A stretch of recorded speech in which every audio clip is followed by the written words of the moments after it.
to let people pay about 99 yuan into my WeChat group. What for? What did they pay for?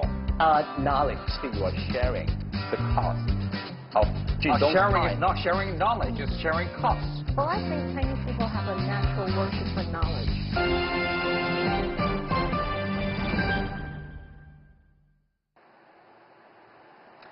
Hello and welcome to this edition of Crossover. I'm Gigi. Hello from Beijing, I'm Louisa Lee. Now, Lisa, technology is developing so fast, but back to life. When you don't drive, but you know, if you are walking on the street, when you listen to your mobile phone, what do you listen to? Listen to music. Music. What do you listen to?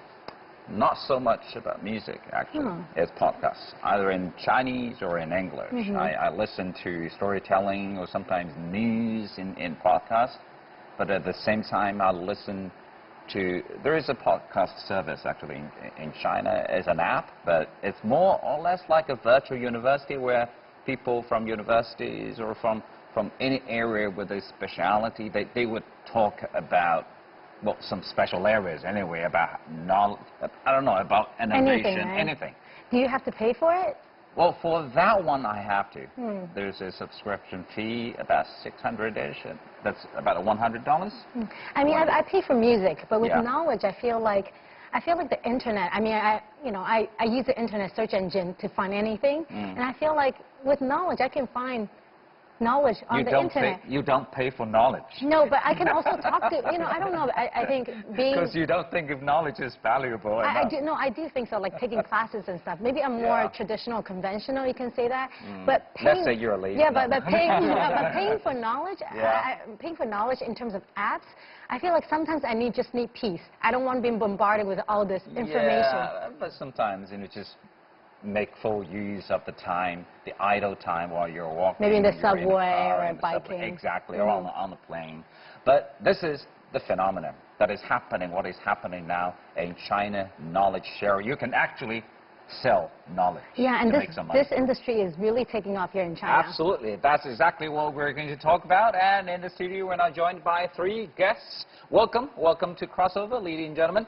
So, give us a self-introduction. Tell us what you do, especially with a focus on your connections with the topic today, knowledge sharing. I was previously working for Zhihu, which is a very big player in this industry, and now I'm an entrepreneur in education technology. My name is Bowen. I'm Qian Mama. I used Say to that be again? I'm Qian Mama. Which People means know in me English? as Qian Mama. Qian Mama. Mom. Qian Mama in short, mom. I'm assuming she's a mom of Qian, right? Yeah. I have a Qian's your daughter. Okay. Yes. Yeah. I used to be a reporter, and about Our former colleague. 2 years ago, I started to do this on Weixin blog to share some storytelling time and some nursery rhymes for the kids and parents through internet. So people began to follow my blog, and I started to cooperate with Himalaya podcasts, some of the platforms. That's Himalaya as a podcast server. Service provider. So I make some contents for the kids and parents to listen to help them learn English, to help them offer their kids a bilingual environment in their families. Wow. How big is your fan base now? 40 to 50,000. 40 to 50,000 users, subscribers. Yeah, and I have more followers on my Himalayan podcast, like hundreds of thousands. Wow. So basically it's like audio classes? Right? Yeah, I started from audio class, and then I tried some video, but it's more expensive. So we're still working out what's the best way to teach the kids and their families. This is Frank Jundong. I started the story with knowledge sharing 3 years ago when I got offer from the Harvard Graduate School. At that time, I don't have enough money to pay for the tuition, so I had the idea of had an initiative to let people pay about 99 yuan into my WeChat group. And for the first semester of my Harvard experience, every week I spent... What for? What did they pay for? Knowledge. That is the knowledge sharing. Yeah, so what did you share? So what did you sell? This is interesting. Actually, the beta version of knowledge sharing. So I shared my experience studying in the U.S., interesting things I encountered, the interesting people I saw in the U.S., as well as some of the insights I have in my experience at Harvard. Okay, the question is, were you able to pay for your tuition? Actually, it's just a pilot for me. So luckily, I raised about 50,000 yuan within 2 days. I paid for that. Wait, 50,000 yuan in 2 days. In 2 Yeah. days. And you were only telling your own stories and what you ate, who you met, and what did you talk about, things like that? Actually, it's a little more than that. Like, so I will do some analysis using what I have learned in Harvard, doing some analysis of like social issues or some market trends or the cultural difference or something like that. What did you study at Harvard? I studied public policy. Public policy. Yeah. So you can say that you're one of the pioneers in this industry, right? Yeah, actually, it's kind of the beta version of that. At that time, I look at the founding time of Himalaya and the DAO. Actually, it's a little bit like earlier than that. Okay, Yeah. Himalaya and DAO, there Yeah. are two podcast service providers Yeah. in China, or knowledge providers, platforms. They're basically two Platforms. different platforms. Yeah. But if you come back to the term, knowledge sharing. Yeah, is it knowledge sharing? I mean, Wait, is it knowledge or is it sharing? I mean, knowledge is fine, okay, that's Yeah. solid, but sharing, yeah, I don't know about sharing because you're that's supposed to be 'cause free. Yeah, you're free of paying charge. for it. So I don't know about sharing. Sharing is when you give free, when there's an exchange of information. But bike sharing, you have to pay for that, right? It just sounds better, I guess. 1 yuan for a ride. But what exactly is knowledge sharing? I mean, how do you define this? Well, I think there are many ways to define this. I actually bought one of the Jindong's products, but I didn't know Jindong at the You time. didn't know each other at that time. I didn't know him at the time. You but were not just being supportive at the time. I was just curious about. So you contributed to his tuition. Yeah, Yeah. 500. I remember it was 500, Wow. right? It was 500. Yeah, no, That's no, expensive. 99 yuan. 99. Oh, okay, so Yeah. something like that. 99. Yeah. Yeah. For how many years ago. stories? 12 sessions and 1 session each week. How 12 long is sessions the for how session? long? 2 hours. 1 hour of my sharing and 1 hour of I will lead some discussions in the WeChat group. You just yourself? Or Yeah, myself. I mean, to discuss something, you have to discuss it with Oh, someone yeah, else, with right? the participants. The people who pay the So it's the more entry like fee. a chat room where you discuss things with others. Yeah, but I will See. may work more like the facilitator. It's more like the case Like what we study do. now. Yeah, exactly. Okay, we can charge them. No Yeah. Yeah. How much? 99 would be good. To start off, right? So back to the definition. What exactly is it? I think previously, if you want to get this type of vicarious experience from Jindong, you might have to pay, say, 10,000 for like a year or 20,000 for a year. But now with 99, you can get this type of experience. So basically, you are sharing the cost of Jindong's Sharing time. is not sharing knowledge, it's sharing costs. Cost of buying the product, knowledge product from Jindong Right. with other users. Right. Yeah. So that's my definition of So sharing. knowledge sharing is not really so much about sharing the knowledge, it's sharing the costs. With other of- people who are interested in that topic, right? Ah. Yeah, so nowadays we Interesting. have a very popular knowledge product from Yeah. a former, Beijing University professor, Yeah. Xue Zhaofeng. So previously, if you wanted to attend a lesson Yeah. or a course lectured by Xue Zhaofeng, you have to first get into Beida, and then you have to pay a lot of money for the For the course and EMBA course. to Yeah. get into But school. now you can share the cost of attending such courses with other users who would like to share the cost with you. This is quite an exceptional story. You've heard yeah, about that? this is the professor that actually quit his job at the Yeah, university, Yeah, right? this is the word. Quit his Yeah. job. And quit his job. He was a and- full-time professor at Guanghua, at Beida, Peking University. That's one of the prestigious universities Yeah. in Yeah. China. He's a full-time professor, so, I mean, social status Yeah. and salaries and Yeah. everything must be up, Up there, that right? level, Yeah. right? Yeah. And he made that decision to quit his full-time job Yeah. to be a professional full-time podcast provider, knowledge Expert, sharer, yeah. or Yeah. Yeah. business must be good. Yeah. I was actually a student of Professor Xue Wow. back in Was he Bingbao. good? Yeah. I liked his class. You like him in class or like him more in WeChat or say I guess online? in class. Yeah. All right. Yeah. But I guess your point is right. And basically, before, if you're going to listen to the lecture of a certain professor, you would have to go to attend his class. But now that knowledge is coming to you, it's reaching a much bigger mass, so long as you pay, well, relatively speaking, a minimum amount of fees. I think in a way it's democratization of knowledge. Right, right. In that sense, it is indeed sharing of knowledge. Yeah, I think the definition of knowledge has much broadened today. So in the past, we believe some systematic training or learning process is education, is knowledge. But now, as long as you have some information that I don't have, there is an information gap. I would like to pay for that because it would save me much time so that I don't have to look for the information on the internet. I can learn it from skilled people. What kind of knowledge are you talking about? Like someone's experience or he's very skilled. Yeah. I would like me. I not only teach the kids, record some audios for them. They would like to listen. I also tell the parents my experience, how I raised my daughter in a bilingual environment. Right. So that's also something they would like to get from me. So. But I feel like everyone's experience is different. You can ask for advice, but it doesn't exactly apply to you because everyone has a different environment, different surroundings. You have different friends. I think it's kind of, I mean, for me, yes, I would get advice from friends, but I wouldn't take their advice word by word. Now, you know what I mean? Let me ask you this question. Do you know enough knowledge about a country, say, I don't know, Portugal? No. Okay, but I do. Okay. If you're interested. But I also have a Portuguese friend. I could just call my friend, right? Ethiopia. Okay. You have a friend from Ethiopia? No. Okay. Suppose you're interested in Ethiopia, and I happen to be the guy who knows everything about that country. So.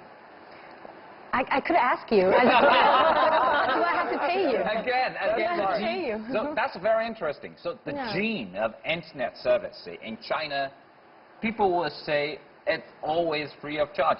Just go back a few years of time. Music has to be free. Even e-books, they have to be free. And it seems we're now entering this new era that anyone can be a lecturer. Anyone can be the one offering the service. Anyone, even just a student from Harvard, could make some bucks, right? So what about, again, your understanding of the definition? What exactly is knowledge sharing? I fully agree with that too, and I just want to add is the commercialization of someone's like sharing his or her insights or experience. For example, we can ask a friend to take me a ride to the subway or to the train station, but now we have Didi or Uber, so it's a commercialization of the things you would ask for help from a friend.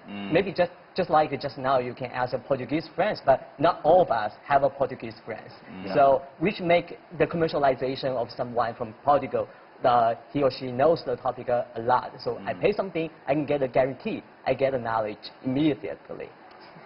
Well, I mean, if you go back to the quotation of Confucius, basically, out of three walking together with you, out of your companies, there must be someone who knows more than you do in a certain area.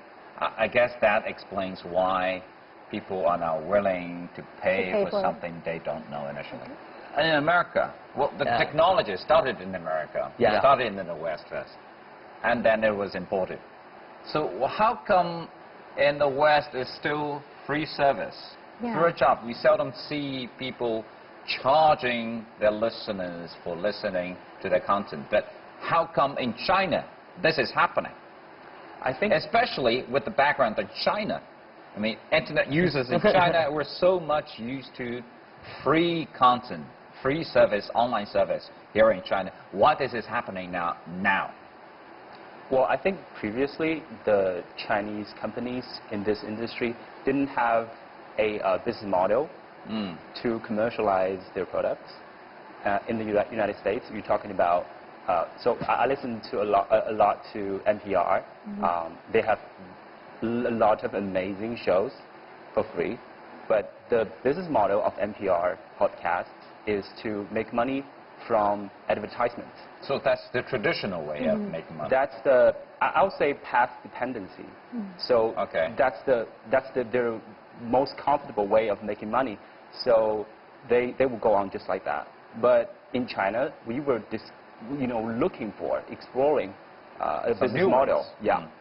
And all of a sudden, someone found, oh, this is, a good way to make money, and then they started it, and others follow suit. But how do you explain? Chen Mama, huh? Chen Mom. How do you explain that the users are now, all of a sudden, it seems, willing to pay for the service? Well, I think Chinese people have a natural worship for knowledge. Like people with a lot of skills and knowledges, we like to call them 学霸, like learning parents or learning gods. But in the Western world, or people they don't like to learn. Yeah, nerds. Just nerds, those book smart people. And people tend to worship like people who are very skilled in a certain field. And I think it saves a lot of time to search for the information and get all his skills and his experiences in one certain field. I think that's another reason, building on that, it's why in the U.S.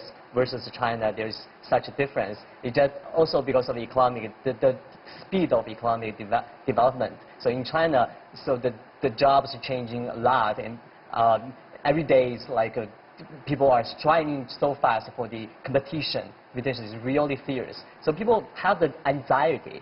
They want to learn more, and so not necessarily the knowledge they purchase is really helping them, but they really want to purchase the assurance that they have the better fulfillment of their desire for better advancement. It seems everyone is learning something every day. That's what you're talking about, the worry, the anxiety, that the daily concern that you have. You worry that if I do not study now, I'm not sure what's going to happen tomorrow. Yeah. Getting interesting because, we're talking about knowledge sharing or knowledge sharing. So what exactly are the forms that are now being accepted by the users in China that people are willing to pay for the service, for the knowledge? Let's take a break first, and we'll come back. We'll talk about what exactly are the knowledge sharing forms in China. The discussion continues. Stay with us. I have to admit that sometimes I buy certain products. But you don't really follow up out of fear of missing out. So you don't really talk to any real people in life. That's the problem. The most popular person that's sharing knowledge or answers in that platform is Wang Sicong, which has a lot of gossips.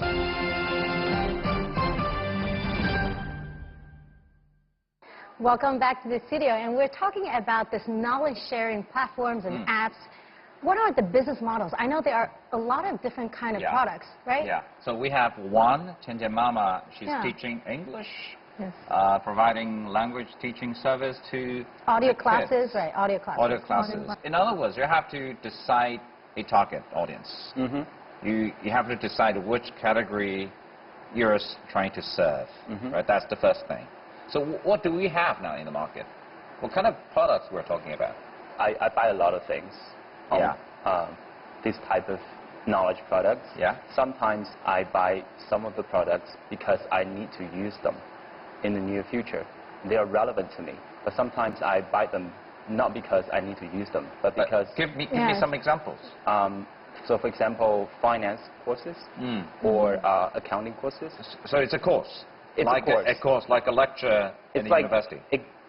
It's for the whole year, $199. Annual fee? Yeah, annual fee. $199. $199. $199 is as good as about $30, $35, right? yeah. Okay. For a year. That's for a year. That's cheap. Yeah, But affordable. it's recorded course. It's not like the lecture go live every Okay, day. you don't get to ask questions. Well, you get to ask the question, but the lecturers may or may not answer you. It's not guaranteed. It's not. But if you pay another $199, probably you'll get that. Yeah. Probably they would not. Do they have live courses where you can ask questions and they can answer you? Or? That was what Zhihu Live was doing. Yeah. Okay. But Gigi is not the only provider. No. So there are similar knowledge provider platforms. With that $199 per year service and the lectures on finance, how frequent is that lecture? 5 days a week. 5 days Every a week? day That's you have to listen in. And how long? For 15 minutes per day. I would per say. day, but it lasts for one whole year. Yeah. Oh, So that's a lot of- that's a lot 15 of each day, information, yeah. 5 days a week, and 50, how many weeks in a year? 54. 365 days. All right. Anyway, 365 days in a year. That's a lot. But I have to admit that sometimes I buy certain products But you don't really follow up out with of it? fear of missing out, or FOMO, as we say. Yeah. That anxiety issue. Yeah. So when do you listen to that? When I commute from work, Using some spare time. Can you give us a rough time, the amount of time you spend on these apps or knowledge?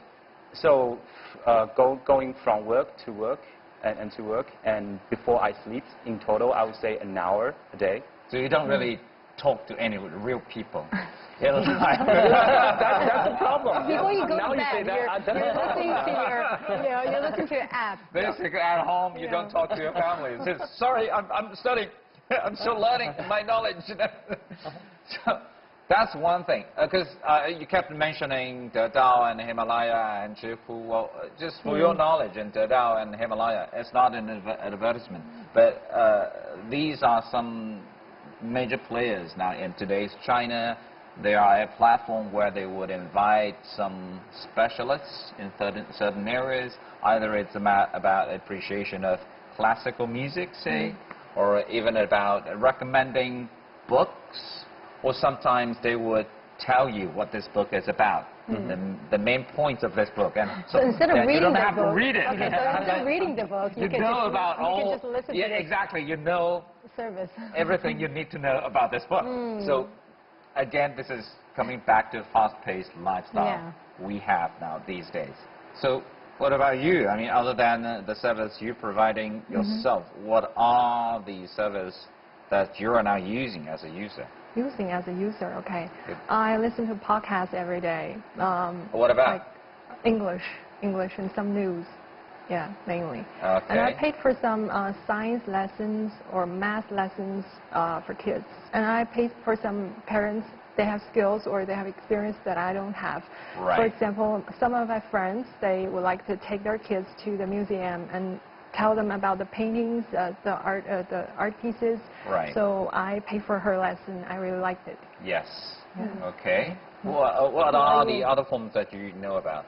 So for personal use, I mainly use two types of like knowledge sharing platforms for daily basis. One is more lightweight, for example, the Dao. So I use them when I go to work on the trip in scenarios that I cannot talk to others. So but those are pretty fragmented. What is the business model of the Dao? Is it like the Zhihu? You pay annual fees. Okay, you Yes, pay you annual annual fee fee. and you can just listen to anything? Yeah. No, you pay annual fees for one product only. Yeah. That Okay. lecture. Oh, I see. Okay. Provided by one person. Yeah. Yeah. Actually, by the second one, just like you, I paid for Huandun University. Yeah. It's much more structured. It's not something that you can listen to while you are driving or while you are in the subway. You have to sit down, take some notes. Yeah. It's still shared by some experts or industry leaders, not But necessarily. that's more like a virtual business, online virtual business school. Yeah.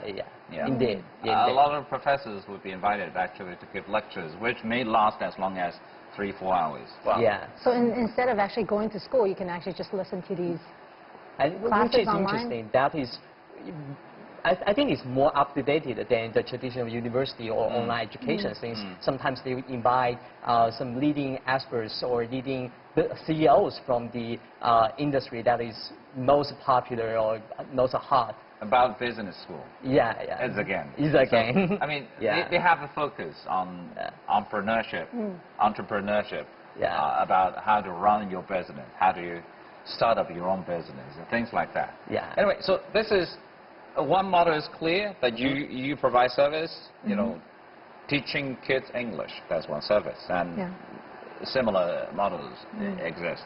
The second is to invite lecturers from universities, from any area to give lectures, which might last as long as 3-4 hours, or maybe only just 1 hour. That's fine. Third one, there is another one, fairly interesting. Basically, if you have a question, you can pay me to answer your question. Yeah. But at the same time, you can forward the interaction a question and answer To the group, right? Or to a platform. If they are interested in this question and also the answer, they can pay you and to, also to get access. How about you? No. Oh, they pay me. I'm done. But you. 'Cause I'm the one asking questions, Yeah. so you're paying me because Yeah, I'm asking because this. you bought the knowledge from me. Yeah. Oh, And then I see. they can pay you So this is why to it's share the shared. knowledge. Yeah. It's so complicated, though. Is in a it way. complicated? A little bit. I It's think. not when you after you use it. It's Yeah. not. But it's And straightforward. the It's really platform, fast. and It's the really platform fast. is also getting a cut of this, right? Yeah. So everyone is getting a share of this Platform knowledge. is always Yeah. there to get Platform, a cut. okay. Yeah, and iPhone. Apple. Yeah. Anyway, so this is another form. Yeah. So how come this is working? Yeah. Just like the most popular for that part is like the Fenda is this kind of model. Another So, provider in China. yeah, there is provider in China. So which is interesting that the most popular person that's sharing knowledge or answers in that platform is Wang Sisong, which has a lot of like gossips or like. Who's Wang Sisong? Wang Sisong is the son of one of the richest persons. Formerly. Former, yeah, Okay. in China. Yeah, Everything is developing so fast, right, in China. So he's Yeah. on the platform and he's answering these questions. Yeah, and people are yeah. interested to hear his answers. Yeah. Yeah, Yeah, and he then, made a 230,000 yuan from the answer. Wow. Wang Sisong is a very famous key opinion leader on the internet, and a lot of followers are following what he says. Yeah. So there is So there is a pretext that it has to be someone everyone knows. Yes. Otherwise, Okay. people wouldn't be curious about it. I mean, okay, whatever you say, I don't care, and then that's the end of the story. Or someone very professional, say Right. like a doctor Okay. from Xiehe Hospital. A union hospital, that's Yeah. like one of the best hospitals in China. And there is another form. Yeah, there's a meetup kind What is it? of function. I don't know. It's like if I want to ask a question, we can come out together and I can ask you in person. That sounds more like a date. I know. It sounds like a blind date, but you have a question in hand. Seriously, is it working? And I think it's more expensive too, isn't Yeah, it? it's called 在行. Yeah, you just pay some to have some schedule with a expert in the platform. You can choose whatever experts you want to meet up and have some offline meetups. That's really interesting, though. Like So you said, it's more like going from online to to offline. offline. Actually, it started from 在行to online. 在行 Fenda is developed later than Give 在行. me a scenario. I mean, Yeah. in what kind of the situations that people would ask for a service like that? For example, if you posted Mr. G, you posted something yourself in 在行 platform, and I'm really interested. What is the experience in working in CCTV? Maybe I I can want tell to. that story? Yeah, You could, you could. if you are allowed. Let's do it. Yeah. But you also have fans that want to meet him. So Yeah, like, yeah, is it, so definitely. you, So is it a one-on-one or kind of a one-to a lot? One-on-one. One-on-one. Yeah. Usually it's like 40 minutes or 30 Or an hour. minutes, meet or 1 hour. Well, this is like an interview with Yeah. Warren Buffett. You know, it's like you have to like pay that. Yeah, to millions pay for that, yeah, an for that interview, chance. yeah. Yeah. But does it really work? And how many people are actually interested? In doing this, yeah. Exactly. Yeah. I think it's a very good way to build quality conversation and quality connection when you do offline, because you get to see the other person. So that's Right. But is it kind of safe? I don't know. I mean, like I feel like. Have you tried it before yourself? I did, but You did? Yeah, I did. Who did you invite? Yeah. I met with a guy who was previously working for a very big media company. Yeah. So I learned a lot about writing from that guy. Writing business plans or what? Writing in general. Just writing. Yeah, So just he's writing. more like a writing teacher. Yeah, he taught writing for a while Where did you find him? on 在行 Okay, that platform we talked about. for 599 an hour. So this is 500 99 hour. an hour. $5.99 Yeah. per hour. That's more expensive than than the usual. the fees that you were talking Yeah. about for online lectures, right? And it's also more inconvenient because you have to go somewhere. You have to offline. set the time. Yeah. So this is more like a online appointment service. How do you have any quality control over anything? I mean, online you do. You ask questions, you answer it, and everyone can see it. Which one is more reliable? I mean, maybe online. I mean, offline they can provide additional stuff, but they can also just be chatting with you the whole time, right? No, not additional knowledge, but online, there's no one that's actually overseeing the process when you're meeting up, and you're paying $5.99 for a session. He could be just talking about random things. Right? And how can you complain? Can you be like, oh, I it think wasn't... as a buyer, I also have the responsibility to do a certain amount of due diligence into that specific teacher I'm trying to hire. So you're hiring a service. Yeah, and also you can see the ratings of exactly. those. There's a feedback system. Yeah, if they do not provide good service, then probably they're going to leave some bad footprint anyway. Yeah. People, the followers, the next gen user is going to see that. It's like very much like a. Yeah, so I guess you have a review and feedback. TV service. So you give a 5-star or 4-star or something like that. But again, if you come back to the format thing again, it seems a lot of the models are imported from the West. Maybe they started in the West, but somehow we see new developments. It's been developed, innovations involved.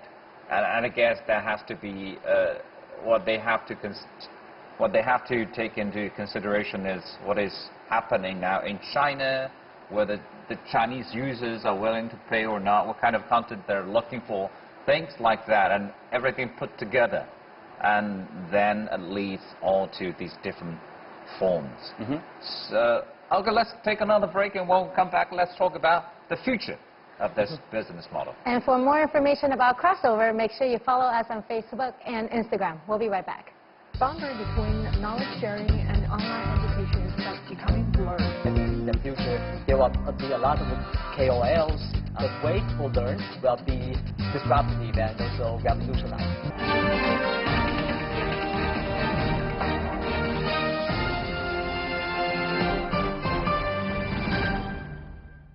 And welcome back to the studio. We're here today talking about this online knowledge sharing platforms and apps that are paid. We talked about the whole industry. We talked about the pros of this industry. How about the cons and challenges? This is something that we want to know. Existing problems or say concerns you might have about this model? For me, the biggest concern of this industry is how do you design something that is suitable for a lot of people? Because for a business model to thrive, you have to have a very huge, large user base. So you have to think about how to design those things. And it's actually a topic studied by a lot of experts around the world. It's called universal design for learning. How to cater your products to as many people as possible. You worry about this business.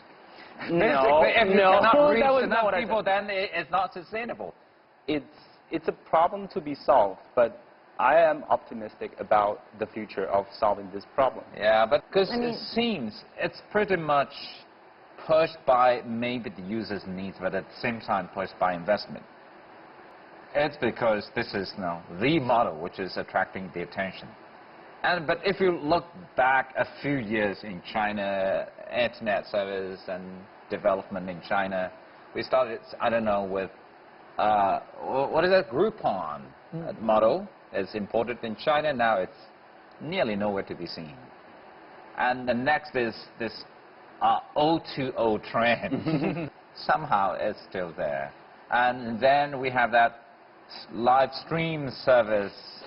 It was really hard, right, for nearly a year or half a year. It seems like it's slowly down a little bit, right? Is it still there? It might be still there, but it's kind of slowing down, I feel like. Do you have the worry that it might be something like those models? It comes and it's just then a phase, one day and it'll just kind of die down. It's like there's a craving for all this knowledge now, but eventually it'll kind of die down. Are you worried about that? Yeah. Mama? Well, I think the demand is still there, and the boundary between knowledge sharing and online education is becoming blurred. So my concern is that our service for the knowledge or for the lessons, for the courses, it's becoming heavier and heavier. You have to, develop apps and web page to help them to learn, and you have to maintain the group chats so that they can learn, they can submit their homeworks every day. So it's becoming more like online education. So I think it's a direction we have to go into. You cannot simply throw your users a piece of video or audio, so you expect them to learn very well. Some of the users, they just listen 1 or 2 days and they give up there. So you have to provide better services. You have to supervise them, make sure they learn all the courses according to the schedule. So it's more like online education now. So the boundary is really becoming more blurred. Getting more difficult. Difficult, yeah. We have a small team, we have to develop the app's web page, and we have to have operation guys to maintain the users. So it's now becoming more complicated. Yeah, when you think about online models, they tend to be light, supposedly. Yes. But actually they're not. Yes. They're not. If you want to ensure the learning outcome, you have to follow up, and you have to provide all these service that follows up, right? Yeah. Yes. Actually, for pre-recorded video or audio maybe it's easier than video to produce for a producer. So for like an hour of video, it takes normally 10 hours or even more than that to produce. So it's a lot of work. Yeah, I'm sure. We are in this business. Yeah. And Frank, what's your take on this? Yes. Actually, my biggest concern regarding your point is definitely the quality of the knowledge sharing. Now, currently, since it's just a very rapidly emerging market, there's a lot of players, different, very diverse players. Sometimes, as a consumer, it's very hard to distinguish which is the real knowledge or which are just like a selling anxiety or something like that. But I also believe the market force, maybe from now and then people will use money to have the both, so that there are more standardized or more better quality products in the service. Maybe it's time for a dianping for these types of feedback. Yeah, again. Otherwise, you wouldn't know which one is the right one. The best one for you. Especially for the nature of the knowledge sharing is not standardized. Everyone has a different need, so which make this product really hard to measure the quality. So we just found our entrepreneurial idea to start up a feedback platform. People, we can answer questions there, right? Exactly. You have to pay for it. This is no good, and this is good. You have to pay me for that service. Okay. But the thing is, if you look at the whole picture, it seems everything is in place. The economy is developing, so people have the disposable income to spend on the knowledge they're interested in. We are basically a society living on mobile phones, so you can listen to these apps whenever you want on the way to work, when you commute, and all the time. So basically, you don't really listen much to music. I mean, is that a good thing, though? I mean, you're bombarded with information 24/7. I mean, we're already on our smartphones every day, responding to our emails, to our bosses, to our WeChat. Use it. Use it for some real business. Yeah, but I get newsfeed and stuff, and I think that's enough already. I mean, I don't think I want all these different knowledge You're apps. paying for knowledge?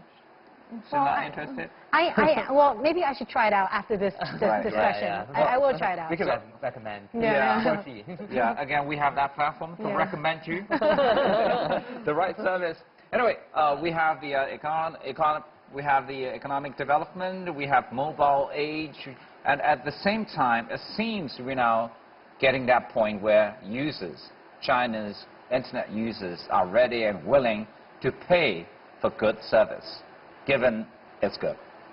Given it's not some information that you can get anywhere, right? It's not cheap service. What about the future then? I still see the market, a real vast market in third tier, fourth tier, and fifth tier city or towns. So the people there, they still need access to those better knowledge, better teaching from the top teachers in top cities. So I think there's still vast demand there, whether for kids or adults.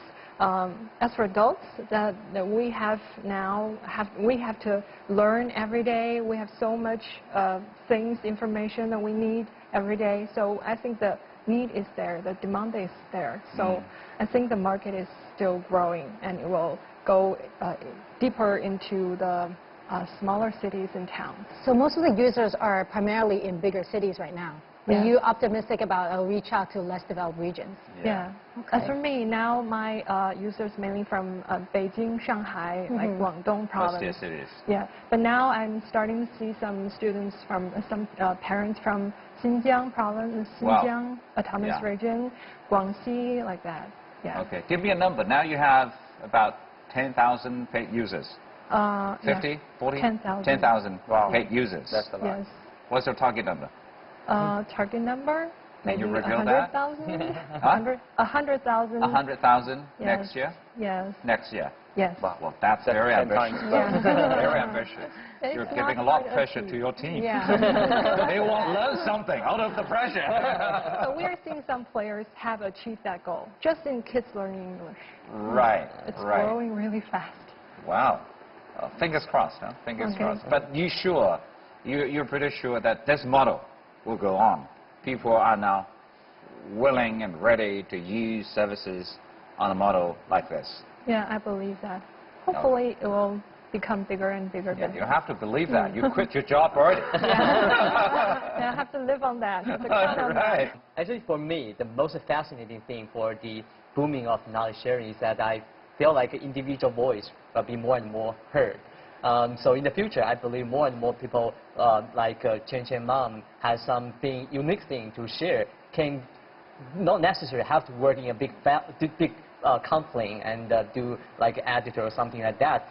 He or she can just stand out and do the knowledge sharing in platforms or even just pure in WeChat groups. So that's why I believe in the future there will be a lot of KOLs. The market will be full of individuals with unique business, and the way people learn will be disruptive and also revolutionized. Do you think this is a secured career path for entrepreneurs, for someone like, anyone to start their own platform? Yeah, I do believe. So people like Bowen started very interesting things for targeting teenagers. Also, I saw a lot of entrepreneurs doing similar projects, which may be really fascinating, and the market is really developing so fast. Yeah, but the thing is, if everyone jumps into it, Maybe no good news. Yeah, maybe, Yeah. because It's that not would like also it's going to flood be a out the red platform. Yeah. I guess keep your job first and do this other part-time job. Are you saying Until Chen it takes just off. made a No, wrong but decision? she has a lot. No, but she has a lot of users. She's right. one of the first that All right. started Yeah. it, right? But So- again, this is a great business opportunity for Yeah. a lot. So you never know what their expertise is. Maybe the one sitting next to you knows something that you don't necessarily know. But if he has that platform, and probably he would have that platform to provide all the knowledge and expertise they might have. So everyone can be a lecturer, but at the same time, we can buy or share the knowledge from all these platforms that are now available. Yeah, and I guess Yeah. the internet business is evolving every day, so who knows, maybe there'll be a new model tomorrow, right? So music or knowledge? Both. Music or knowledge? I need both. I need some, some So time to you relax. never right? know. Maybe this is not good news for publishing industry. This is no good news either for the music industry. We never know. Once again, thank you for your time, for your stories, and for your insight. Thank you. Thank you. Thank you. Thank you for joining us today. And thank you for watching this episode of Crossover. See you next time. See you next time. Bye. Bye.